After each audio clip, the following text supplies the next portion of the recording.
There is a very specific, suffocating kind of silence that exists only in an international airport terminal at 3 in the morning.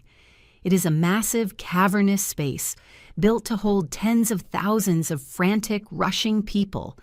But when the outbound flights stop and the gates close, it feels like an abandoned space station.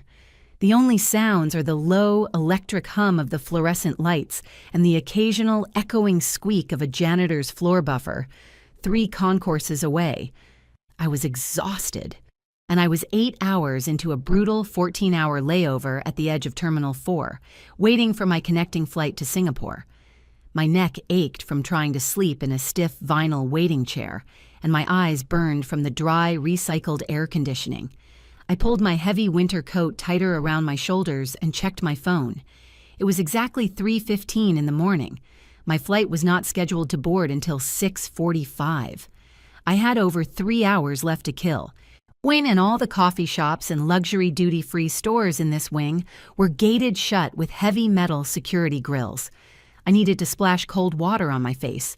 I needed to move. I grabbed the handle of my small, hard-shell rolling suitcase and hoisted my heavy leather tote bag onto my shoulder. The wheels of my suitcase sounded unnaturally loud as I walked down the empty, polished corridor. I passed gate after gate of empty blue seats, and this specific section of the international terminal was currently undergoing major renovations. Large sheets of thick, frosted plastic hung from the ceiling, blocking off half of the concourse.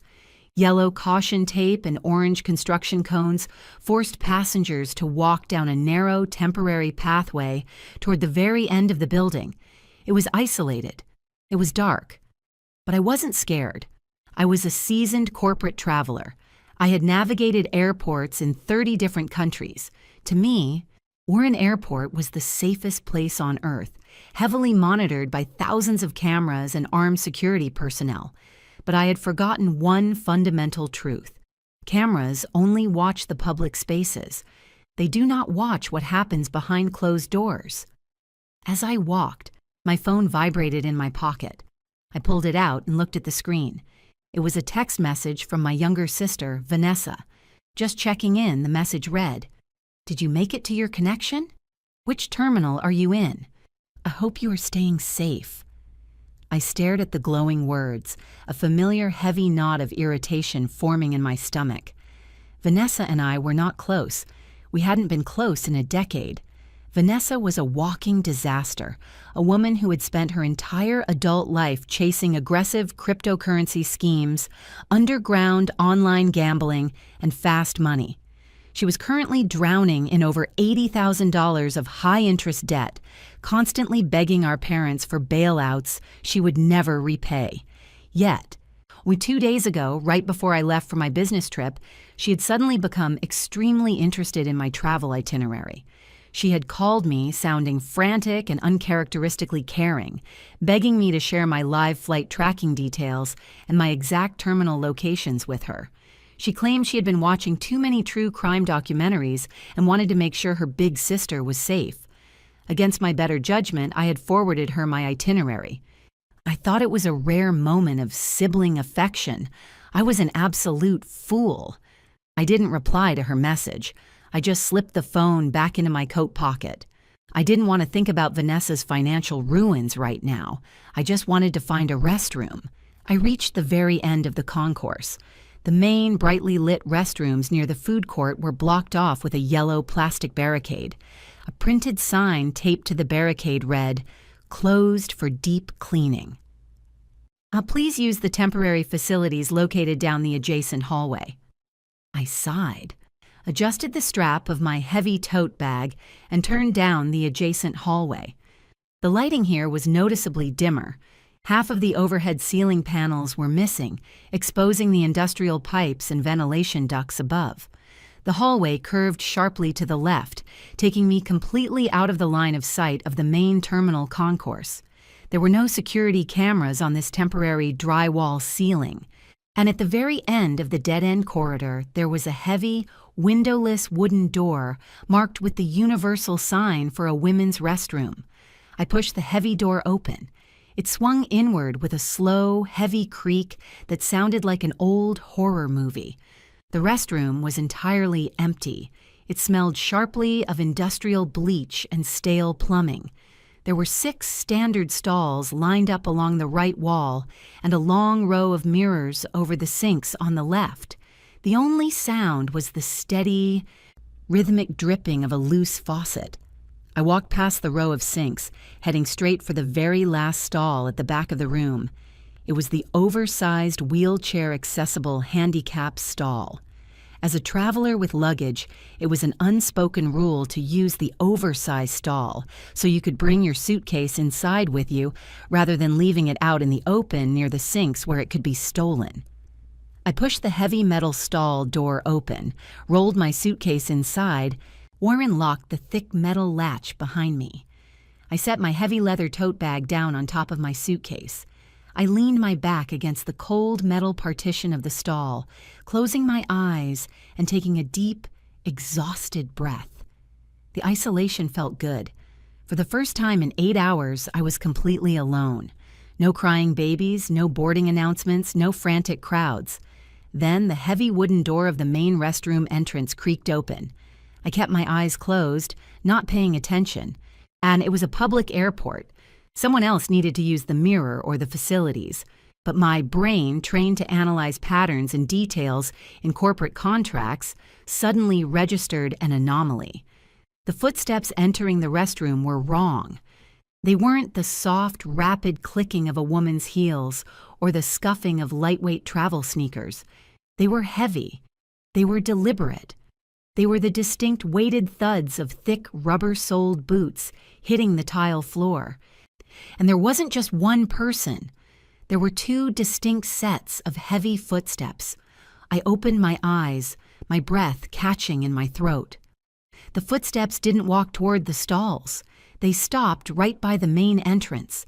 Then I heard a sound that made my blood run entirely cold. It was a sound that should never, ever happen in a public airport facility. I heard the heavy, metallic sliding of the deadbolt on the main restroom door being locked from the inside. The lock slammed into place with a loud, echoing crack. The 2 sets of heavy boots began to walk slowly, deliberately, down the row of sinks, heading straight toward the back of the room. Straight toward my stall. I froze. Pure, unadulterated terror spiked through my chest. "Check the doors," a deep, rough male voice whispered. The acoustic echo of the tiled room carried his voice perfectly to my ears. "The sister said her flight leaves in 3 hours. She has to be in here." My heart stopped beating. The sister, Vanessa. My mind spun violently, connecting dots that were too horrifying to comprehend. Vanessa hadn't asked for my itinerary to keep me safe. She had asked for my exact location because she had sold it. But why? I wasn't a millionaire. I didn't carry diamonds in my luggage. I was a standard corporate consultant. Kidnapping me for ransom made absolutely zero logistical sense. Unless it wasn't my bank account they were after. Oh, I looked down at my own hands, trembling violently in the harsh fluorescent light, and realized the terrifying truth. The asset wasn't in my luggage. The asset was flowing through my veins. I am one of 43 people on the entire planet who possess the Rh null blood type. It is known in the medical community as golden blood. It is a universal donor for the rarest blood types in existence, making it incredibly, dangerously valuable to underground medical syndicates on the dark web. A single pint is worth hundreds of thousands of dollars to the right desperate buyer. And my sister, drowning in $80,000 of debt, had just given a pair of hunters my exact geographic coordinates. The heavy rubber soles of the boots stopped exactly 2 inches away from the bottom gap of my metal stall door. I stopped breathing entirely. I pressed the palms of my hands flat against the cold, tiled wall behind me, trying to make my body as small and invisible as physically possible. My heart was slamming against my ribs with such violent force that I was genuinely terrified the 2 men standing on the other side of the thin metal partition could hear the rhythmic, desperate thumping. I stared down at the gap between the floor and the door. I could see the distinct heavy tread patterns of black tactical boots. 2 pairs, 4 boots in total. They were standing shoulder to shoulder, entirely blocking the only exit out of the wheelchair-accessible stall. For 10 agonizing seconds, there was absolute, suffocating silence. The only sound in the entire room was the slow, steady dripping of the loose faucet near the sinks. Then one of the men shifted his weight. The leather of his boot squeaked sharply against the polished tiles. He knocked on the metal door.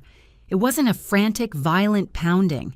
It was 3 slow, deliberate, polite taps with a single knuckle. Then it was the knock of a predator trying to coax its prey out into the open without causing a scene. "Excuse me, ma'am," a deep, surprisingly calm voice echoed through the empty restroom. "This is airport security. We have a reported plumbing emergency in this section of the terminal.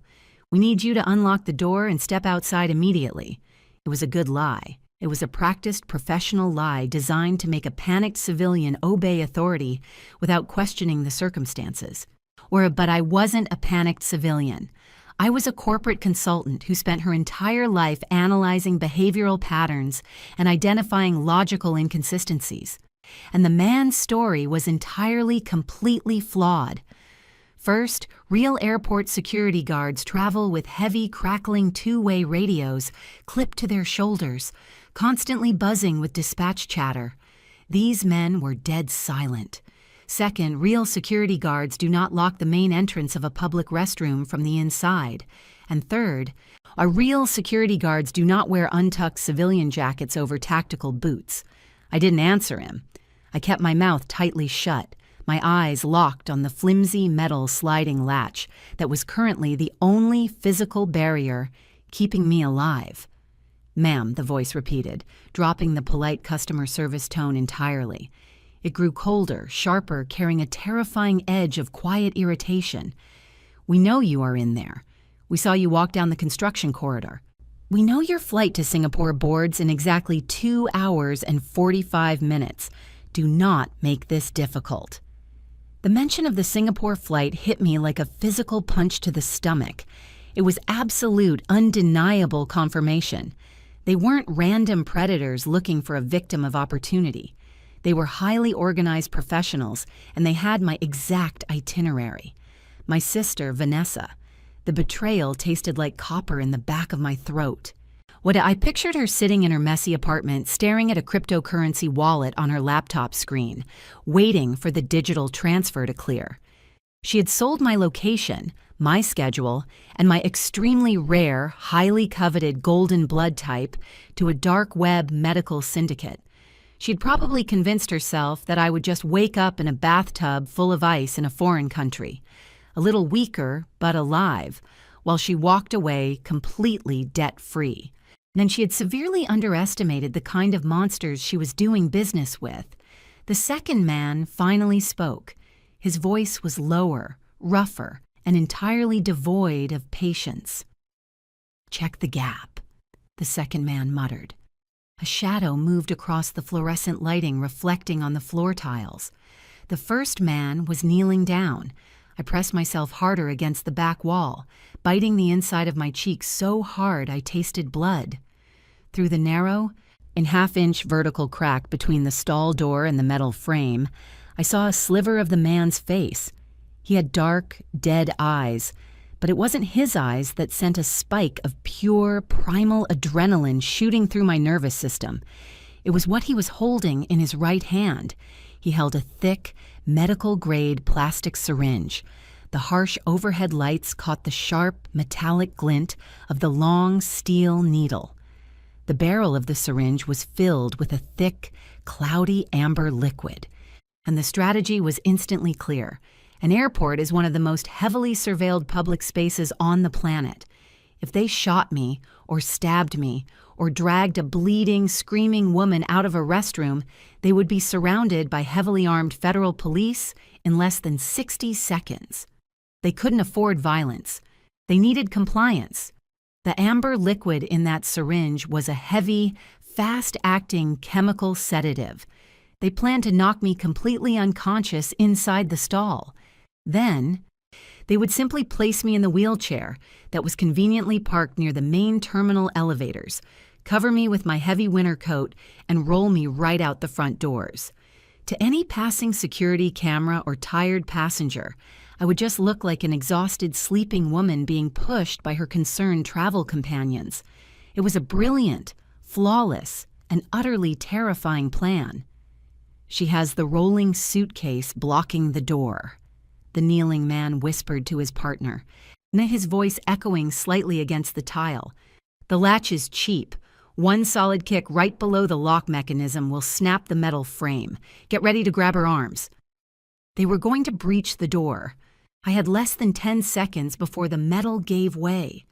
Panic screamed in my mind, begging me to cower, to cry, to beg for my life. But the cold, analytical part of my brain, the part that negotiated multi-million-dollar contracts and survived 14-hour flights, took absolute control. I looked down at my heavy leather tote bag resting on top of my suitcase. I slowly, silently reached into the front zipper compartment. I didn't pull the metal zipper tab.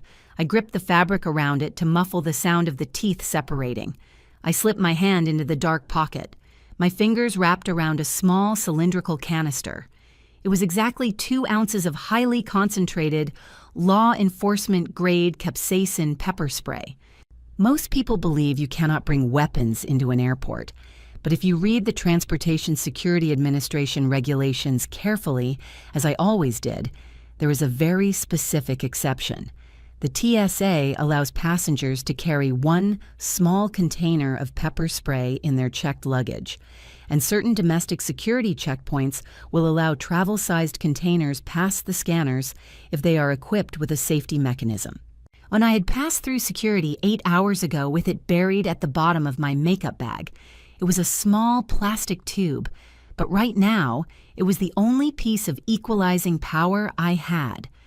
I pulled the canister out of my bag. I kept my thumb firmly pressed against the red plastic safety latch, ready to disengage it. I didn't stop there. I didn't just want to fight back. I wanted to bring the entire weight of the United States federal government crashing down on their heads. I turned my head and looked at the blue-tiled wall to my right. Mounted exactly 3 feet above the floor, designed specifically for individuals who might fall and injure themselves in the accessible stall, was a large, bright red emergency assistance button. It featured a white wheelchair symbol and the word "alarm" printed in bold block letters. In a standard office building, that button might just ring a buzzer at a front desk, but in an international airport terminal, that button is hardwired directly to the Central Security Dispatch Center. Pressing it triggers a silent, high-priority medical and security alert, instantly dispatching armed airport police to the exact geographical coordinates of the restroom. The men outside didn't know the button was there. They couldn't see it from the hallway. I shifted my weight, planting my right foot firmly against the wheel of my suitcase to brace it against the door. I raised the pepper spray in my left hand, pointing the nozzle directly at the narrow gap where the door would swing open, and I slowly, silently raised my right hand, hovering my palm exactly 1 inch over the bright red emergency button.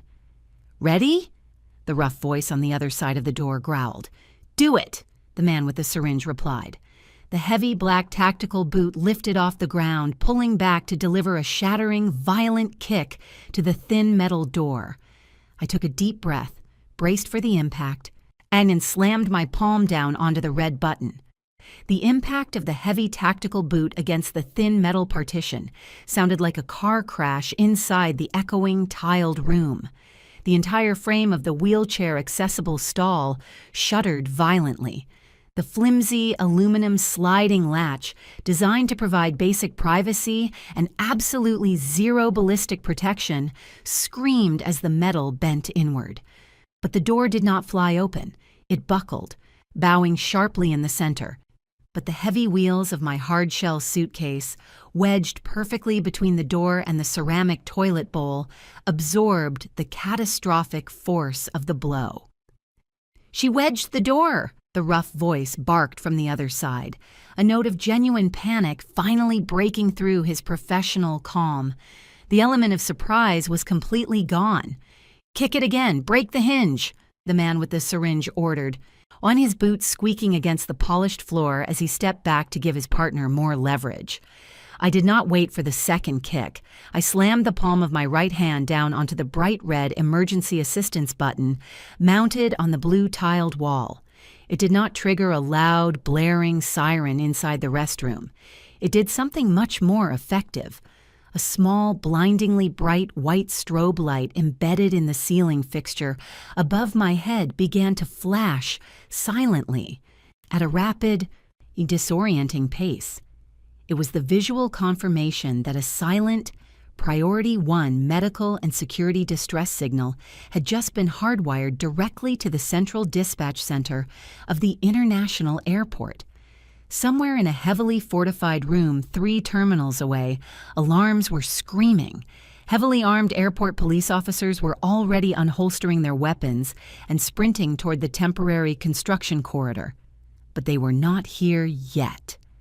And I still had 2 hunters standing on the other side of a failing sheet of aluminum.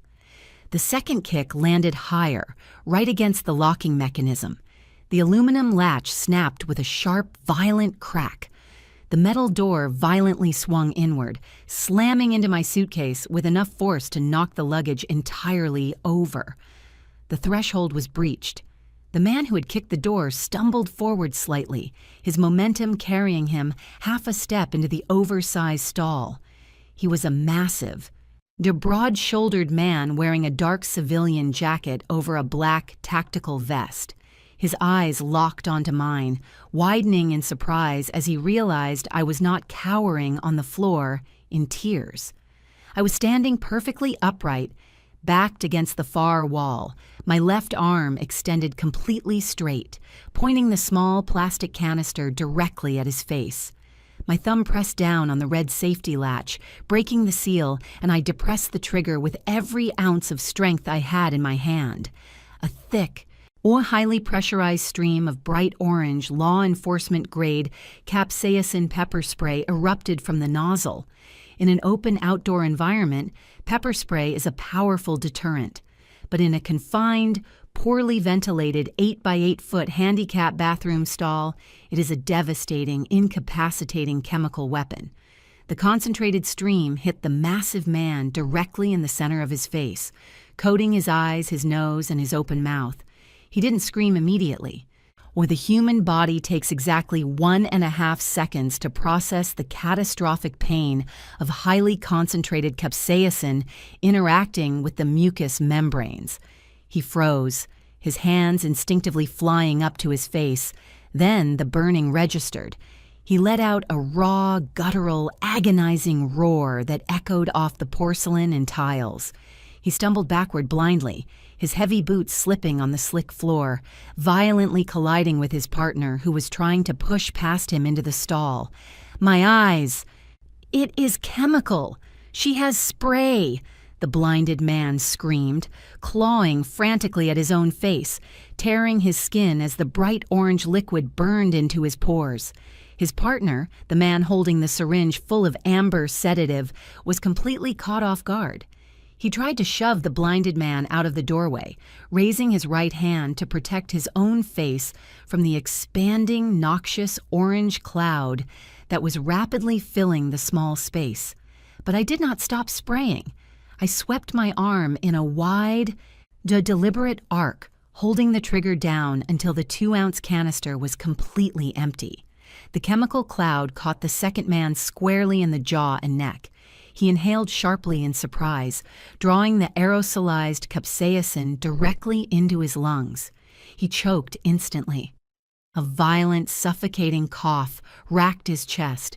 His knees buckled as his airway restricted, his body desperately trying to expel the burning chemical.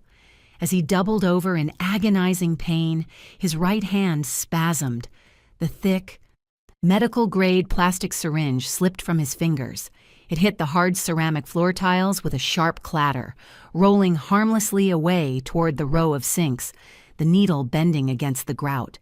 The immediate physical threat of sedation was neutralized, but they were still blocking the only exit, and the noxious orange cloud was beginning to burn the back of my own throat. I pulled the high collar of my winter coat up over my nose and mouth, pressing myself tightly into the corner of the stall, keeping my eyes fixed on the two incapacitated men. The second man, coughing violently and clutching his burning neck, reached blindly into his jacket pocket with his left hand. He pulled out a large, heavy smartphone. He wasn't trying to call for help. He was trying to look at the screen, his eyes watering profusely, desperately trying to coordinate their extraction now that the silent abduction had turned into a chaotic, chemical disaster. But his hands were shaking too badly.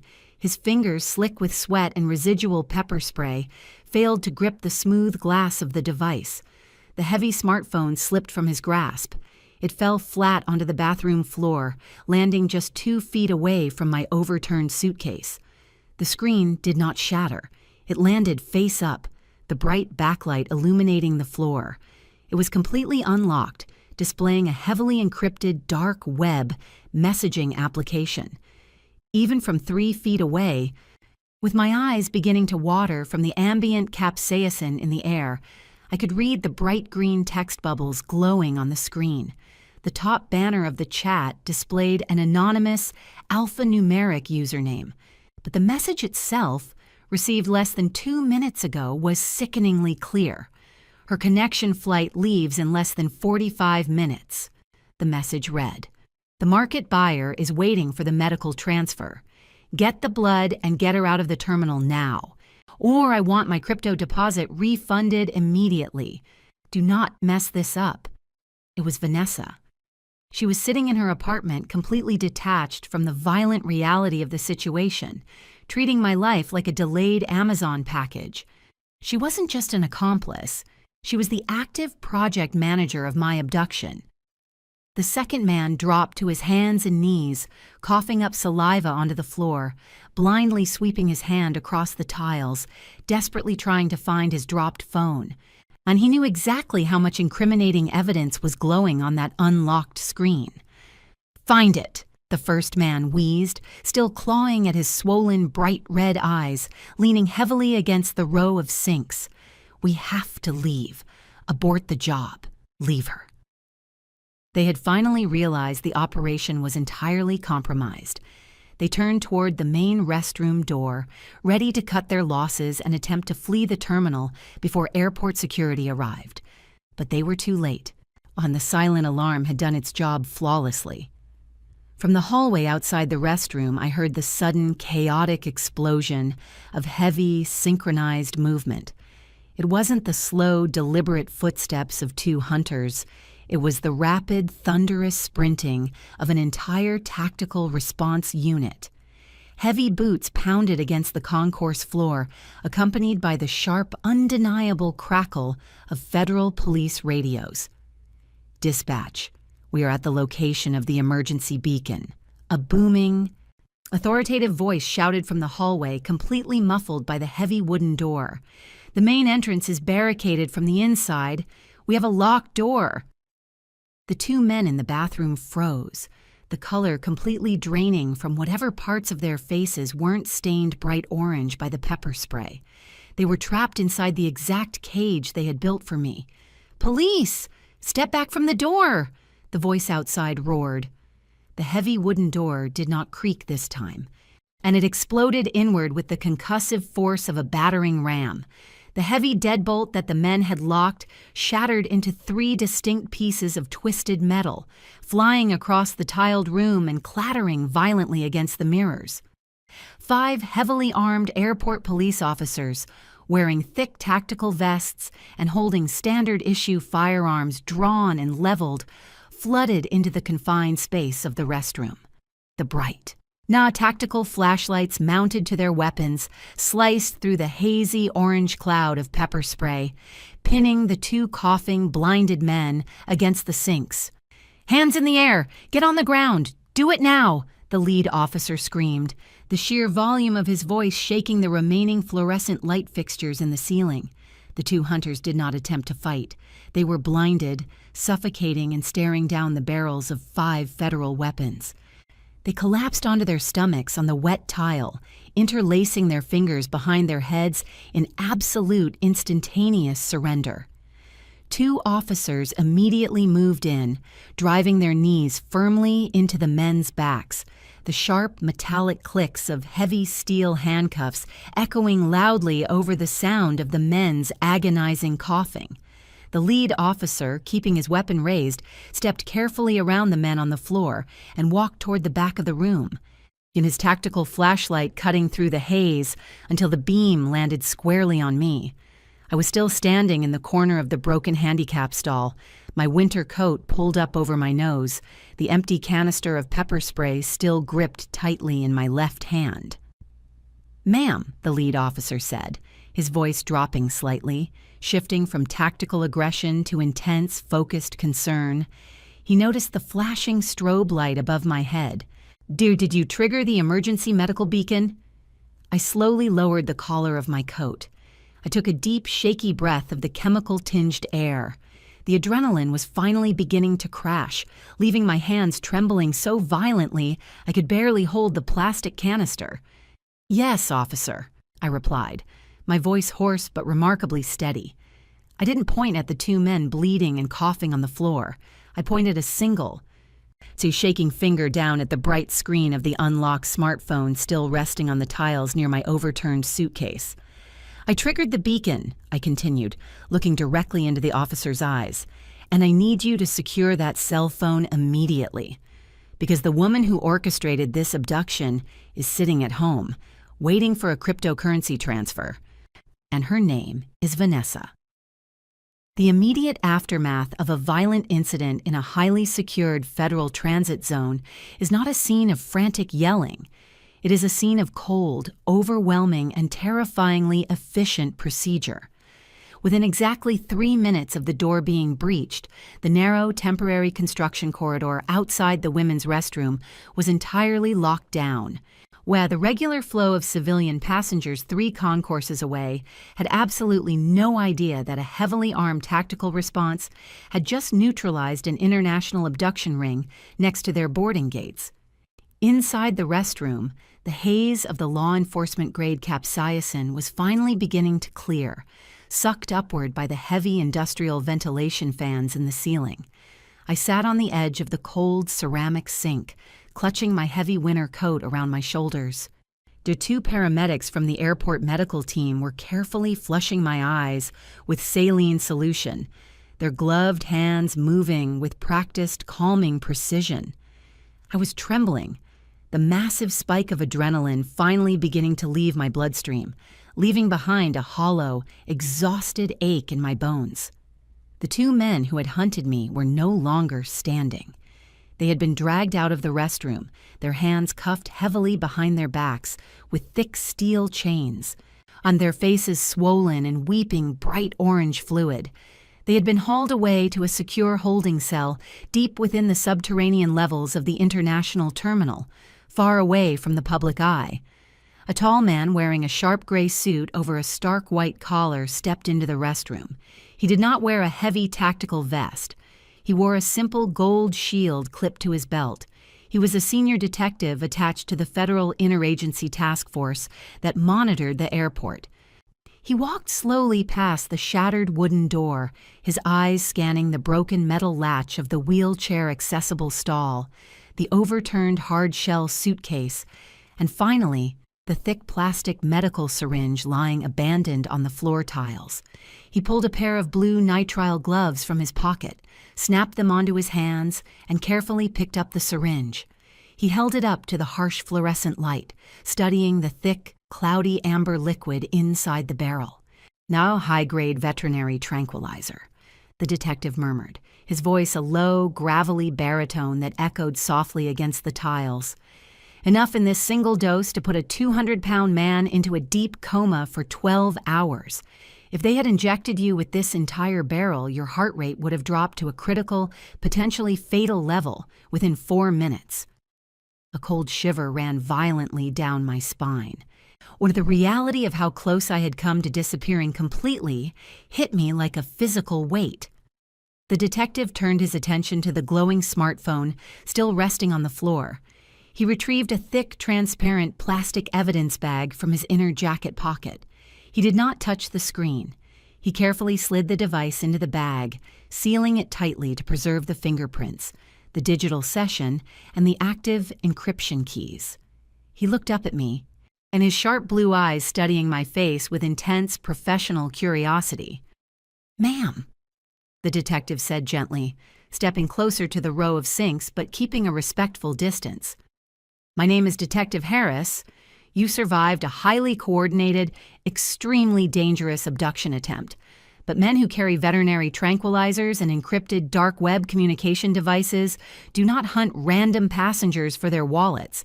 They target specific assets. Why were they looking for you?" I took a deep, shaky breath. The paramedics finished wiping my face and stepped back, giving me space to speak to the federal officer.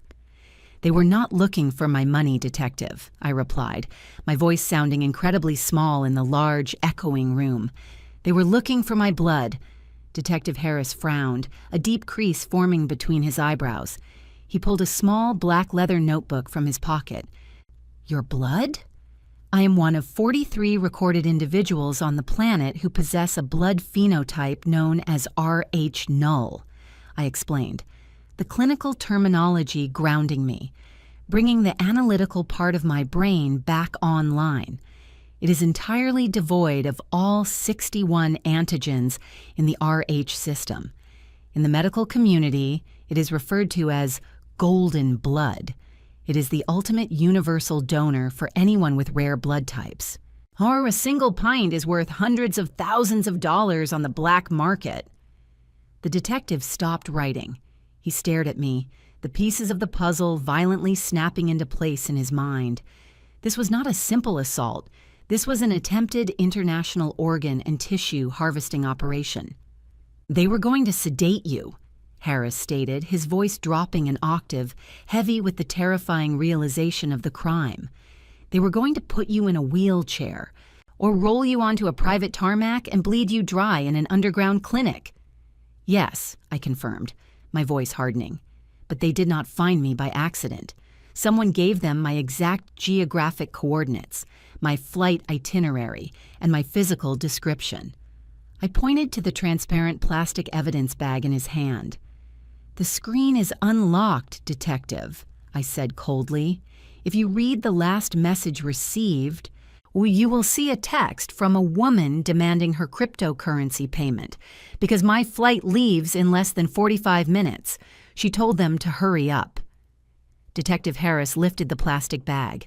Through the clear film, the bright green text bubbles of the dark web messaging application were perfectly legible. He read the words silently, his jaw clenching so tightly I could see the muscles feathering beneath his skin. "Who is Vanessa?" the detective asked, his eyes snapping back up to meet mine. "Vanessa is my younger sister," I answered, the absolute betrayal finally hardening into pure, unadulterated fury. "She lives in an apartment on the west side of Chicago, and right now she is sitting at her computer, waiting for the digital transfer of her blood money to clear." Detective Harris did not hesitate for a single second. He pulled his heavy two-way radio from his belt, his thumb pressing down firmly on the transmission button. "Dispatch. This is Detective Harris," he barked, his voice echoing with absolute lethal authority. "Contact the Federal Bureau of Investigation, Chicago Field Office. Connect me directly to the Hostage Rescue Team and the Cyber Crimes Division. I have a confirmed active international human trafficking conspiracy, and I am sending them a target address for an immediate, no-knock tactical breach." 2,000 miles away, in a cramped, incredibly messy apartment on the west side of Chicago, the air was completely still. Vanessa sat on her cheap stained fabric sofa, her legs crossed tightly beneath her. The only source of light in the entire living room was the harsh, blue-white glow of her expensive laptop screen. The apartment was a monument to her financial ruin. Stacks of past due credit card bills, final eviction notices, and empty fast food containers littered the coffee table. She was drowning in exactly $82,000 of underground gambling debt. And the people she owed money to were not the kind of people who accepted payment plans. They had threatened to break her legs last week, but Vanessa was not scared anymore. She was vibrating with a sickening, euphoric sense of anticipation. She stared intensely at the dark web cryptocurrency Tumblr open on her browser. The digital wallet balance currently read 0.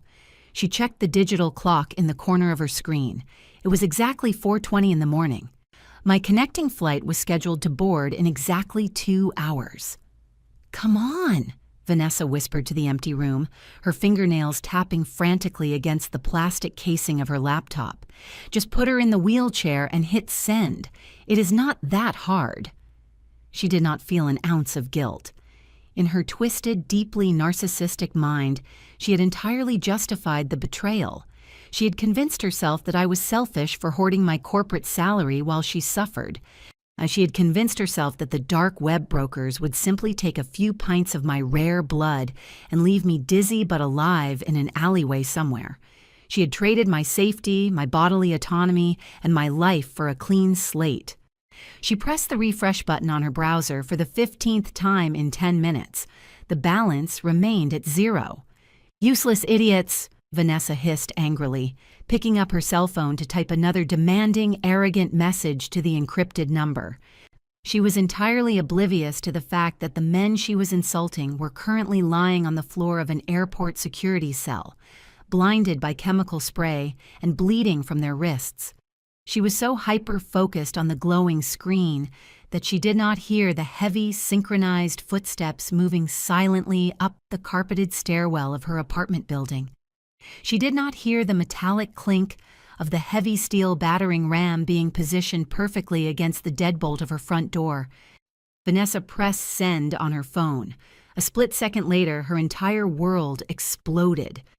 The heavy steel battering ram struck the cheap wooden door of Vanessa's apartment with the concussive, deafening force of a localized earthquake. The deadbolt did not just break. The entire wooden frame of the door violently splintered into hundreds of jagged pieces, exploding inward and showering the dark, messy living room with sharp debris and dust. The door crashed heavily onto the carpet, completely flattened.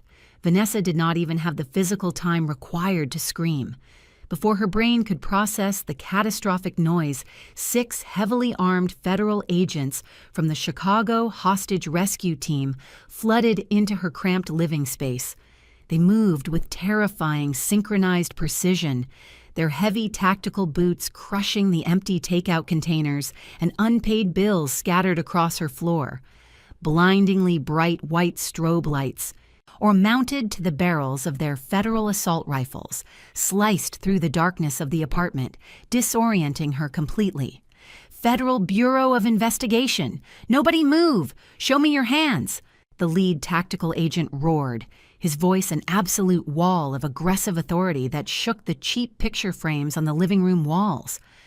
Vanessa dropped her cell phone. It hit the carpet with a dull thud. She threw her hands up over her face, shrinking back into the stained cushions of her sofa, squeezing her eyes shut against the blinding tactical lights. She was trembling so violently that her teeth chattered. "Do not move! Get on the floor! Face down on the floor right now!" A second agent commanded, stepping rapidly over the coffee table and closing the distance between them. Okay, I am on the floor! Please do not shoot!" Vanessa shrieked hysterically, her arrogant, entitled demeanor completely evaporating in a single, terrifying second. She scrambled off the sofa, her knees hitting the dirty carpet, and pressed her face flat against the floor, extending her trembling arms straight out above her head. 2 heavy knees immediately drove into her lower back, pinning her securely to the ground. The cold, unforgiving steel of federal handcuffs clamped violently around her wrists, ratcheting tight with a sharp metallic bite that bruised her skin. "Clear!" one agent shouted from the tiny kitchen. "Bedroom is clear!" "Bathroom is clear!" Another voice echoed from down the short hallway. The apartment was entirely secured in less than 20 seconds. The blinding strobe lights on the rifles were clicked off, replaced by the harsh, yellow glow of the cheap overhead apartment lamp.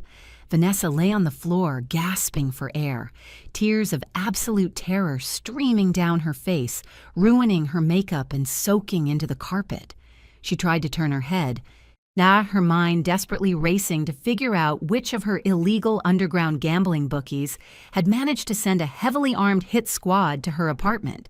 She still had absolutely no idea that the United States government was currently standing in her living room. A tall man wearing a dark federal windbreaker with the bright yellow letters FBI printed across the back stepped calmly through the shattered doorway. He was a senior cybercrimes investigator. He did not carry a battering ram, but he carried a transparent plastic evidence bag. He walked slowly over to the sofa and looked down at the coffee table. Vanessa's expensive laptop was still glowing brightly, the dark web cryptocurrency tumbler completely open on the screen. The digital wallet balance still read exactly 0. Beside the laptop, resting on the carpet where she had dropped it in terror, was her unlocked smartphone, the encrypted messaging application still actively running. The federal investigator crouched down. Then he picked up the smartphone with a gloved hand and looked at the glowing green text bubbles. "Vanessa," the investigator said, his voice completely devoid of emotion, sounding incredibly loud in the suddenly quiet apartment. "You are sitting here aggressively refreshing a digital wallet, waiting for an international wire transfer to clear." Vanessa squeezed her eyes shut, sobbing pathetically. "I owe money. I owe $82,000 to bad people. I was just trying to pay my debts." "It was just an online bet. Please, I am not a drug dealer." The investigator let out a slow, cold breath. He stood up, looking down at the weeping, pathetic woman handcuffed on the floor. "You are not being arrested for illegal sports betting, Vanessa," the investigator stated, his voice dropping into a lethal forensic register. "I am currently reading a highly encrypted message you sent less than 4 minutes ago. You told a pair of international mercenaries that my victim's flight leaves in less than 45 minutes, and you demanded that they extract her blood immediately or refund your money." Vanessa froze entirely. Her sobbing stopped dead in her throat. The color completely drained from her face, leaving her looking like a wax mannequin. Her sister, the dark web hunters, the realization hit her with the crushing weight of a freight train. The mercenaries had failed. Her sister had survived.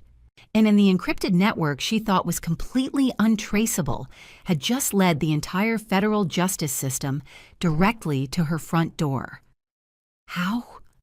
Vanessa whispered, her voice barely a hollow rasp, her wide, terrified eyes staring blankly at the carpet fibers. "How did you find me?" "Because your older sister is significantly smarter than you are," the investigator replied coldly. "She incapacitated your extraction team with law enforcement-grade capsaicin in an airport restroom, triggered a silent federal medical beacon, and handed the local task force the exact phone your mercenaries dropped on the floor. We watched you type the messages live." Vanessa let out a choked, devastated gasp. She had treated my life like a simple financial transaction. She had assumed I would be an easy, helpless target. She had never considered that I would fight back, secure the evidence, and send an armed federal team to destroy her life before my connecting flight even boarded. "Get her up," the investigator ordered, turning his back on her in utter disgust. 2 tactical agents grabbed Vanessa by her upper arms and hauled her roughly to her feet. She could barely stand. Her knees buckled, her entire body shaking uncontrollably as the reality of her horrific crime finally caught up with her. "Vanessa," the investigator recited perfectly, pulling a small notebook from his pocket. "You are under arrest for conspiracy to commit international human trafficking, a conspiracy to commit attempted murder for hire, interstate wire fraud, and the attempted sale of human biological assets on the black market. "No, please, she is my sister. I did not want them to kill her," Vanessa wailed, her voice cracking as she thrashed weakly against the iron grip of the tactical agents. "I just needed the money. Tell her I'm sorry." "Please tell her I'm sorry." "You will have a minimum of 65 years in a maximum security federal penitentiary to write her an apology letter," the investigator replied flatly. "Take her out of here and seize every single electronic device in this room." The agents marched Vanessa forcefully out of her own apartment. She stumbled blindly over the shattered remains of her wooden door, her desperate, agonizing sobbing echoing loudly down the quiet residential hallway.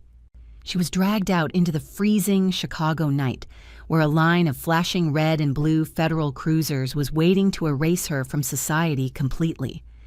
10 months later, I sat in a beautiful sunlit corporate office overlooking the skyline of Singapore.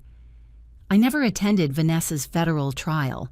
The forensic evidence against her was so incredibly overwhelming that her public defender begged her to take a plea deal to avoid spending the rest of her natural life in a concrete cell.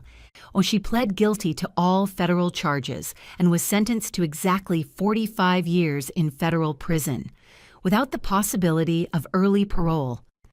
The two mercenaries who cornered me in the airport restroom provided the federal task force with the exact locations of the underground dark web medical syndicate that had ordered my abduction.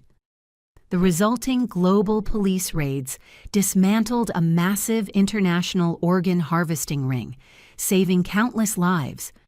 My incredibly rare, the golden blood phenotype makes me a target to the worst kinds of predators on the planet, but it also makes me hyper-aware, fiercely independent and entirely uncompromising. I changed my legal name, severed all remaining ties with my extended family to ensure my geographic location remained permanently classified, and rebuilt my life on the other side of the world. Vanessa traded my life for the desperate hope of clearing her gambling debts. Now her debts are irrelevant, because the only currency that matters where she is going is time, and she is going to run out of it behind thick, federal steel bars, entirely forgotten by the sister she tried to sell. If your sibling tried to sell your location to the dark web to pay off their own debts, how would you handle it? Would you have fought back like I did, or tried to negotiate with the hunters? Tell me your thoughts in the comments. If you enjoyed this story, leave a like, subscribe, and I will see you in the next video.